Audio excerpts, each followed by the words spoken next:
So AmA, OD na long to. I hope you find here what you were looking for. Thumbs up the video, share and subscribe if you haven't yet. Now let's get it.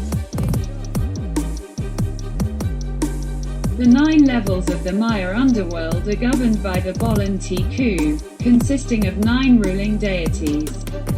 In the 5th level, deepest of all, resides Arpush, god of death. Represented by a skull with its spine and ribs exposed, always wearing bells. Helping him in his evil endeavors is the jaguar god, the animal most revered and feared by the Maya. The jaguar also helps the sun complete its nightly journey through the darkness, its spotted fur symbolizing the starry skies. The Lacandan Indians of Chiapas believe that one day the jaguar will devour the sun, thereby obliterating life on Earth. In the meantime, the sky and the underworld continue their perpetual antagonism as the 13 gods of the sky combat the 9 lords of the underworld. Very important factor in Maya cosmology and mythology was the symbol of twins. Ixmiquene was the mother of the AHPU twins, 1 Hunahpu and 7 Hunahpu, who were each 1 and 7. 3 male-female duals and 1 unity. Together the twins represented the highest qualities and aspirations of their world. They were seers here upon the face of the earth. They were good by their nature, and in their birth as well. They had all the knowledge accumulated by their race, but were devoid of malice and unaware of their own powers. Not knowing evil, their actions were completely innocent and their pleasure was to pits, the ancient Maya game. On one level, the ball game is an allegory for the movements of the celestial bodies. Perhaps this is why they could play the game in any combination of 7. Up to 3 on one side and 4 on the other, representing the 5 closest planets plus the Sun and Moon, depending on their position in the night sky. Xibalba, the underworld, was ruled by lords who embodied very different knowledge and values. They were upset with the noise of the ball game.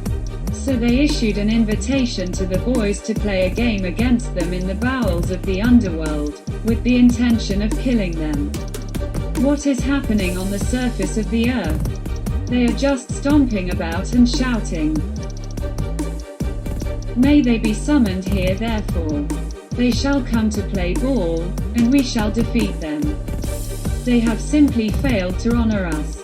They have neither honor nor respect. Certainly they act arrogantly here over our heads, said therefore all those of Xibalba. The boys politely accepted. After an arduous trip to Xibalba, the twins were asked their names, which they politely gave the lords. The Maya believe that once someone knows your name, he knows you and your thoughts. This allowed the lords to victimize the boys with many trials and humiliations before the ball game itself, which, of course, was rigged in favor of the lords.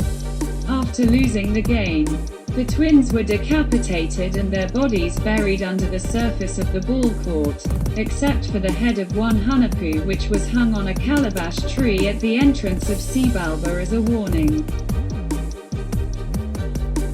The story of these first twins reveals the failure of purely spiritual beings to bring their evolution to more material levels. They would need a sphere full of desires and free will to continue their slow descent on the downward arc of evolution, as the next story in the Papal Vu. Concerning the hero twins Hunahpu and Ixbalamque, seems to indicate, after the head of 1 Hunahpu was hung on the calabash tree, Blood Woman, the virgin daughter of one of the lords of Xibalba, heard the story and was curious about the skull. One day she wandered around the tree and tried to touch the skull, which spat on her hand. Thus, without her knowledge, she became pregnant. So AmA thanks you for tuning in. Please leave a comment. Grant AmA until the next video. Peace and much love to all. So lobby.